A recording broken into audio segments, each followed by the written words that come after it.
ये कहानी है बिग स्टॉक्स की। पैनल स्क्रीन पे दिखाया ही था। लाइए टॉप कॉल्स का स्टिंग भाई, पैनल से भी जान लिया जाए उनकी वीकेंड की स्टडी हमें कहां ले जा रही है। कैसे सचिन के पास चलते हैं। Sachin, good morning. बताइए क्या पिक किया। Good morning Anuj ji, good morning Ashish ji, good morning to all the panelist. मेरी नज़र निफ्टी मेटल इंडेक्स पे है। मुझे लग रहा है काफ़ी स्ट्रॉन्ग एंड कॉन्फिडेंट ब्रेकआउट इसने एस्टैब्लिश किया था पिछले हफ्ते। 9300 एक काफ़ी हर्डल रहा था। वो एक सिग्निफिकेंट लेवल था जो इसने कॉन्फिडेंटली पार किया है। तो यहाँ पर मुझे लग रहा है कोल इंडिया का जिस तरीके से डेटा है, एक अच्छा कॉन्ट्रैक्शन यहाँ पर नजर आया था पिछले हफ्ते में। एक पॉजिटिव क्रॉसओवर इसके डेली आरएसआई पे ऑलरेडी हो चुका है। 400 के आसपास के कॉल राइटर्स थोड़े से दबाव पे है। एंड फ्राइडे के सेशन में भी स्ट्रॉन्ग लॉन्ग एडिशंस देखे गए थे। तो मुझे लग रहा है यहाँ पर एक अच्छा थ्रस्ट जनरेट होना चाहिए। तो यहाँ पर कोल इंडिया में खरीदारी करने की सलाह होगी। जिस तरीके से स्ट्रक्चर है, मुझे लग रहा है 396 के स्टॉप लॉस के साथ आपको लॉन्ग पोजीशंस बनाने हैं। इंट्राडे का पहला टारगेट होगा अराउंड 406 का, पोजिशनल टारगेट होगा अराउंड 420 का। डिस्क्लोजर होगा कि हमने हमारे क्लाइंट्स को भी ये रिकमेंडेशन दी है। ठीक बात है, कोल इंडिया पसंद आ रहा है। आज के सारे ट्रेड्स हो गए। सचिन, एनबीएफसीज में दो रैंक आउट परफॉर्मर थे, जिसकी एक श्रीराम फाइनेंस की रह की चर्चा हो रही है। बजाज फाइनेंस अच्छा कर रहा था, फिनसो पे तो लास्ट ट्रेड प्ले आउट हो रहा था। श्रीराम या बजाज फाइनेंस, या फिर आपकी preferred NBFC? Ashish ji, first preference तो यहाँ पर श्रीराम फाइनेंस होगा। इनफैक्ट काफी अच्छा यहाँ पर एक हेल्दी कंसोलिडेशन हुआ था। वीकली चार्ट्स पे अगर हम देखें तो लगभग 8 हफ्तों से एक रेंज इसने मेंटेन की थी, 695 से लेके 595। आई थिंक ये पर्टिकुलर रेंज से अभी ब्रेकआउट होने का प्रयास होगा। एंड जिस तरीके से ओवरऑल स्ट्रक्चर है, जल्दी मुझे लग रहा है ये स्टॉक 785 790 के जोन को भी पार कर देगा। तो मुझे लग रहा है यहाँ पर मोमेंटम चेज करना चाहिए। स्टॉप लॉस थोड़ा सा छोटा ही होगा, 676 I think on closing basis आपको मेंटेन करना है। एंड खरीदारी करने की सलाह होगी। फर्स्ट टारगेट होगा 720 का एंड सेकंड ट्रेडिंग टारगेट होगा अराउंड 755 का। ओके, चलिए सचिन, आपने क्या पिक किया।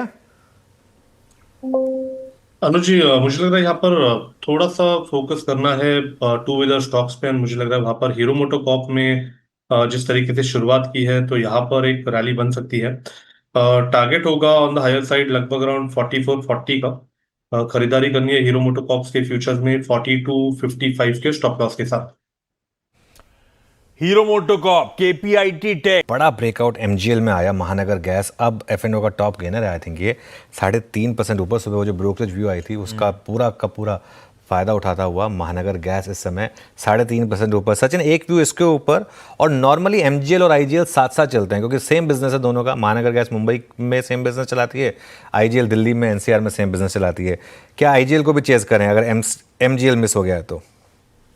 दोनों का स्ट्रक्चर काफी इंटरेस्टिंग है। आई थिंक दोनों में अगर हम वीक टू वीक कंपैरिजन करें तो मुझे लग रहा है आईजीएल में थोड़ी सी स्टेबल प्राइस एक्शन रही है। जिस तरीके से डेटा यहाँ पर है, मुझे लग रहा है 210 के आसपास एक काफी अच्छा बेस बनाया हुआ है। इसका जो 200 डे एक्सपोनेंशियल मूविंग एवरेज है वो भी लगभग अराउंड 212 पे प्लेस्ड है। तो आई थिंक कहीं जाकर मुझे लग रहा है यहाँ पर स्ट्रेंथ काफी सस्टेनेबल रही है, कंसिस्टेंट रही है। तो यहाँ पर मुझे लग रहा है अगर ब्रेकआउट हो जाता है तो मोमेंटम काफी इंटरेस्टिंग होगा। सो 226 के लक्ष्य के लिए मुझे लग रहा है यहाँ पर थोड़े से लॉन्ग पोजीशन प्रेफर करने चाहिए। स्टॉप लॉस आपको यहाँ से 209.50 पे लगाना है ऑन क्लोजिंग बेसिस। ओके, और अगर कोई ऑप्शन के थ्रू ट्रेड करना चाहे तो? आईजीएल का आई थिंक मुझे लग रहा है बेटर होगा कि आप 210 का ही कॉल ऑप्शन प्रेफर करें। एक बेस जो इसने बनाया है लगभग अराउंड 210 212 के आसपास। तो 210 का इन द मनी ऑप्शन जो लगभग अराउंड 8.75 पे फिलहाल ट्रेंड हो रहा है। स्टॉप लॉस आप 6.45 पे लगाए। एंड हो सकता है कि 13-14 एक अच्छा रिव्यू जोन बने during this particular week. Okay Sachin, कोई ट्रेड मिल गया था आपको यार, अभी भी वैलिड है कि निकल गया? नहीं, काफी वैलिड है। मुझे लग रहा है थोड़ा सा मोमेंटम बना है काउंटर में। स्टॉक का नाम है ओएफएसएस। डिस्क्लोजर पहले दूंगा कि मैंने क्लाइंट्स को भी अभी रिकमेंडेशन दी है। एक काफी अच्छा कॉन्ट्रैक्शन यहाँ पर हुआ था पिछले 2 महीनों में। एक अच्छा कंसोलिडेशन हुआ था, वो कंसोलिडेशन से अच्छा ब्रेकआउट नजर आया है। इसके वीकली आरएसआई में भी 50 के लेवल को पार कर दिया है, तो मुझे लग रहा है एक अच्छी खासी रैली बननी चाहिए काउंटर में। स्ट्रक्चर के लिहाज से पहला हर्डल है लगभग अराउंड 9140 के आसपास, जहां पर इसका 200 डे एक्सपोनेंशियल मूविंग एवरेज है। तो पहला टारगेट तो 9140 का था, बट मुझे लग रहा है पोजिशनली 9465 के टारगेट के लिए अभी भी यहाँ पर मोमेंटम चेस करना चाहिए। स्टॉप लॉस आप यहाँ से लगभग अराउंड 8940 पे लगाए on closing basis, and momentum को चेस करने की सलाह होगी ओएफएसएस के फ्यूचर्स से 9460 के टारगेट के लिए। ओके, मीनवाइल सचिन, आज का एफएनओ सुपरस्टार कौन सा भाई साहब? आशीष जी, आईटी स्टॉक्स में अच्छा मोमेंटम है। मुझे लग रहा है वहां पर नौकरी में एक अच्छा ब्रेकआउट हुआ है, 1500 का लेवल इसने पार कर दिया है। जिस तरीके से डेटा है, हेडरूम अवेलेबल है लगभग 1605 तक की। पहला टारगेट होगा 1605 का, सेकंड टारगेट होगा अराउंड 1660 का। खरीदारी करनी है इन्फो एज के फ्यूचर्स में, एंड स्टॉप लॉस आपको लगभग अराउंड 1505 पे लगाना है ऑन क्लोजिंग बेसिस। के नौकरी यानी कि इन्फो एज ये हो गई सचिन के पे।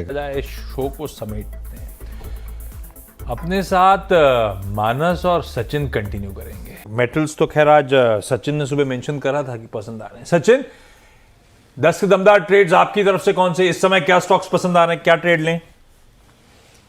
आशीष जी, आईटी स्टॉक्स में भी अच्छी तेजी नजर आ रही है। इनफैक्ट पहले वाले शो में हमने ओएफएसएस और नौकरी को कवर किया था।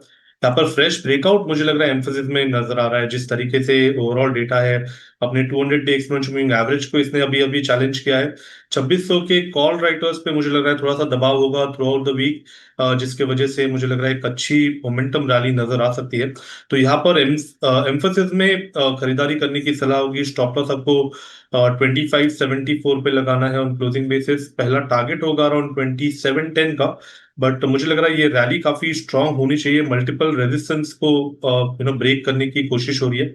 सो 2800 के फाइनल टारगेट के लिए यहाँ पर खरीदारी करनी है 2574 के स्टॉप लॉस के साथ। जो सेकंड स्टॉक मेरे रेडार पे रहा है वो है कैनरा बैंक का। यहाँ पर काफी अच्छा कंसोलिडेशन पिछले हफ्ते में नजर आया था। एक bullish flag continuation pattern daily chart पे एग्जिबिट हुआ है, जिसके प्रोबेबल टारगेट्स लगभग अराउंड 128 के आसपास प्लेस्ड है।